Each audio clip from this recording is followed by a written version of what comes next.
All right, ladies and gentlemen, it is that segment where we take a step back away from the mainstream and we start talking about the independent wrestling. It is the Indie News segment, and we've got a brand new Indie Question of the Week from our host, Kevin Hawk. Yes, this was partly inspired by this guy here. Woohoo! We had a discussion over I'm helping! So, unfortunately, we didn't get a lot of answers because they only had about a 20-hour window in which to answer my question. We were a little late to this one. I was just having the damnedest time coming up with a question for this week. That's why I need your guys' help. Yes, if you have any questions that please. you want Kevin to ask, post them in the comments. Send them to us on Twitter. Whatever, however you want to get a hold of us somehow. Post on our Facebook page. Start posting comments. Facebook.com/the wrestling we'll find you. And we will Carbonated reverse osmosis water. And then post comments on your YouTube account. Yeah. Yeah. So what was our not so answered question this week? What is the worst injury you've received due to wrestling? Which mine was, what's the scariest thing that's ever happened to you at a show? Which I would imagine if we asked that, most of them would be injuries. Yeah. So we're gonna start off right with the Submission Squad's own Evangelistico, who said that he nearly paralyzed himself in January. And unfortunately, we don't have no we don't have a backstory yet. for it. But if I get one, I'll tell you. But yeah, you'll post it in the comments. Yeah, that might not only that would be the answer to both questions. I would assume if I would have asked straight up the question about what's the scariest thing that's happened to you. Yeah, I don't think it gets much more scary than almost paralyzing myself. Yeah, that's terrifying. Yeah, I've actually had bad dreams about like waking up paralyzed. It's frightening. No thanks. I could have been paralyzed when I was born. That would have sucked. Yep. Yeah. I can still sit here and do this though. Yeah. You wouldn't be able to get up. Paralyzed. No, I just from like walk on the wrestling lay down. The wrestling. Secondly, Drew Gulak said it's a toss-up between a separated shoulder. That sucks. Or a misaligned sacrum, which for those of you who don't know what a sacrum is, it's your tailbone. Oh, ow. Oh. Ow. I'm gonna go with that one. Well, it's just above your tailbone. Your tailbone is actually the coccyx. Yeah, that's right. I knew that. The sacrum is right above that. Ow. So, like, sitting down of any sort is kind of out of the question. Ow. Uncomfortable. Ow. Fuck that. I'm going with that one. And then That our sounds way more painful. residential favorite answerer, Darren Corbin. Thank you again, Darren Corbin. You are You're always awesome. out there. Drew Gulak, you're like in second place right now. now. Yeah, actually. And you only missed like one week. And Billy Rocket. Evangelistico, we actually get him fairly often too. Yeah, absolutely. So thank you to all three of you. Yeah, basically blew at his knee doing a second rope assisted stop. And he ended up torquing his ACL, MCL, and PCL, and getting a severe knee contusion. All from doing You just fuckered your whole knee up in one move. Doing a move to a person. Like, he wasn't taking the move or anything. He was doing the move. And that would suck to have all that stuff happen to your knee at the same time. It's basically having a small explosion in your knee from stomping on somebody. So second rope assisted, though. That's what they call it, high risk maneuver. Yeah. Be careful, Darren Corbin, because, well, no, I don't want to have you do other stuff because I don't want us to have cool stories to tell based on your injuries, your discomfort. Just be careful. Yeah. Yeah. Be awesome but careful. But please, it's gonna be my T-shirt. Be awesome but careful. Yeah. So in other news, though, we do have some more indie news this week. Announced for Chikara, because I'm gonna go on and say that I'm the official liaison of Chikara for the Wrestling Rundown. No, you don't like Chikara that much. But this next weekend of performances they've got going on, they're doing the shows Moonraker and Thunderball. And they have quite a few awesome matches. Moonraker sounds like an awesome job in the future.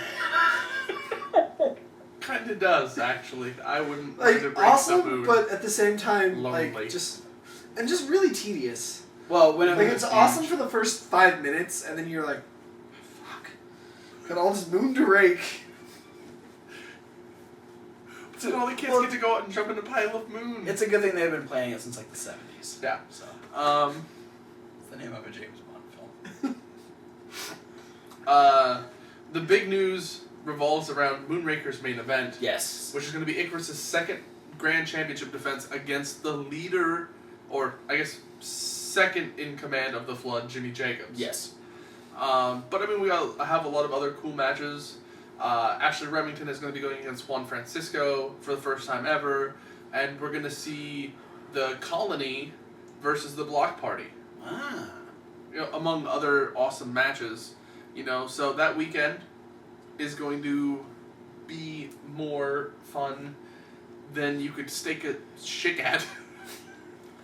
I want to bring everyone's attention. We don't actually like Chikara. We don't. I don't know why we talk about it. I mean, it's not like we have like 30 DVD cases of just this is just King of Trios. We don't fucking like Chikara. Yeah, that's why we only like. That's why he's throwing it on the floor.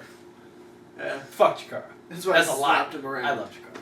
But, you know, so all these cool matches they've got going on, it's going to be more fun than a barrel full of monkeys, which I can't imagine is actually full that of barrels.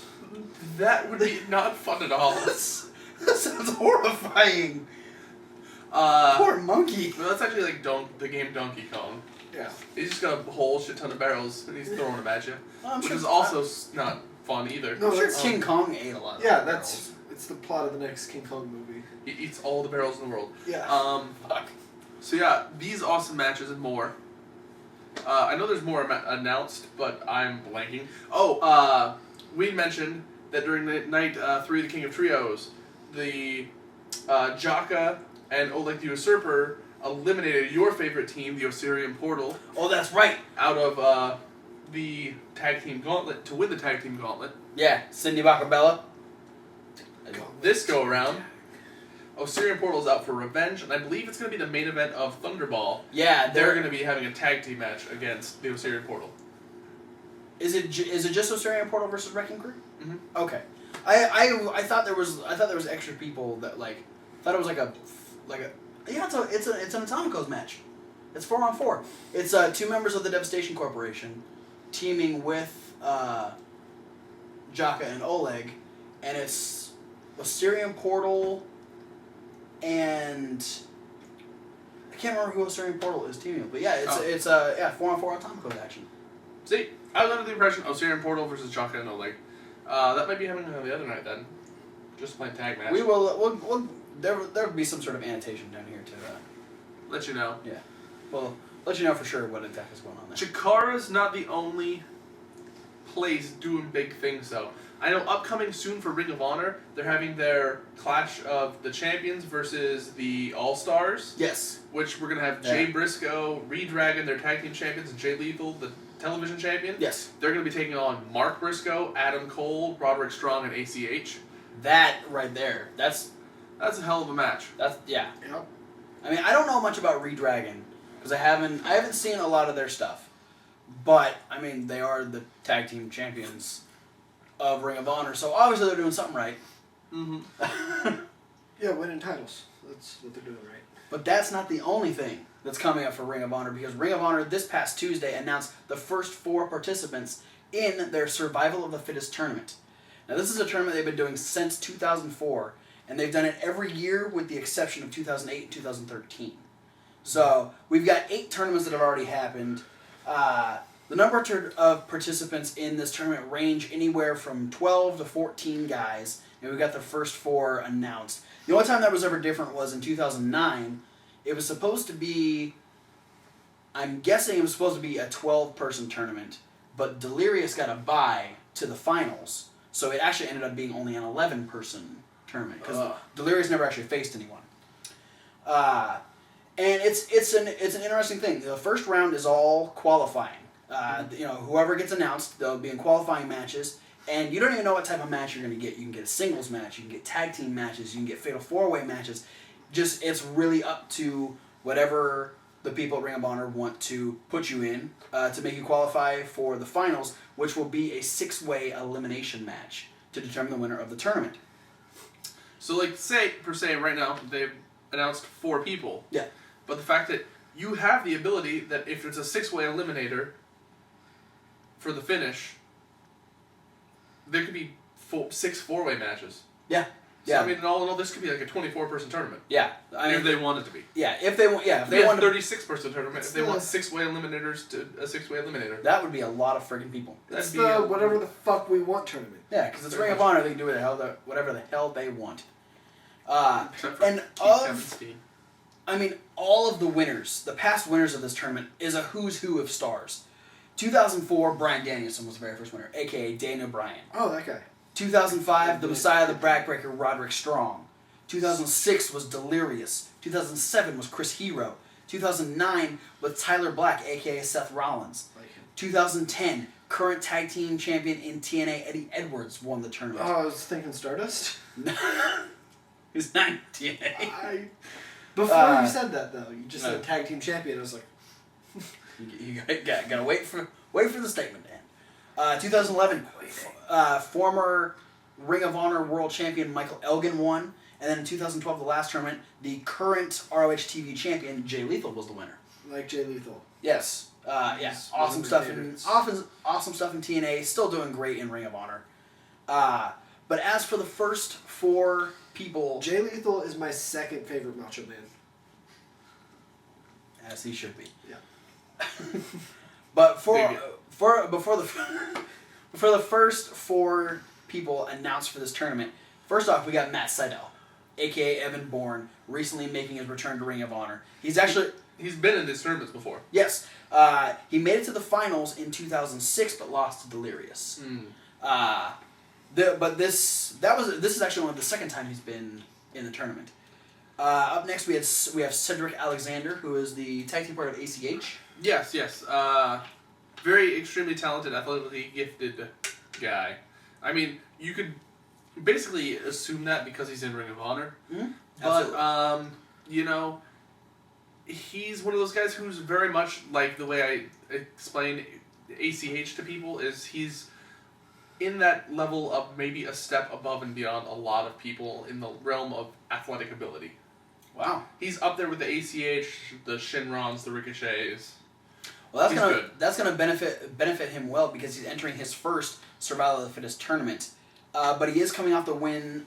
He won Ring of Honor's Golden Gauntlet to secure a world title shot sometime this year. So he obviously knows how to work under pressure situations, tournament type situations. So that should give him a little bit of a chance to, make a name for himself inside this tournament. Up next, another man who knows all about winning tournaments in Ring of Honor, the big man Hansen, who we saw earlier this year win the Top Prospects tournament, having, dominating his way through and then having just a brutal match with Raymond Rowe in the finals. Yeah, Hansen is huge. Yeah, he's Scary. He's very beardy. He's a jacked up Highlander. Yeah, to me, I feel like he's the Ring of Honor Mike Knox of the old ECW era. Yeah. Yeah. The WWE ECW Mike Knox that went around kicking people in the face. Yep. For looking at his girlfriend who wanted to be naked. Yeah. That's why you're in TNA. That was like... Yeah, right. You still have a hot girlfriend in TNA. What is... Chicks dig the giant beards. What do you think? I Man. usually grow my beard out. Right. And then finally, probably the most decorated guy so far in the tournament, the Messiah, the Backbreaker, Roderick Strong. A former tournament winner. He, not only a former tournament winner, but he has been in 7 of the last 8 tournaments.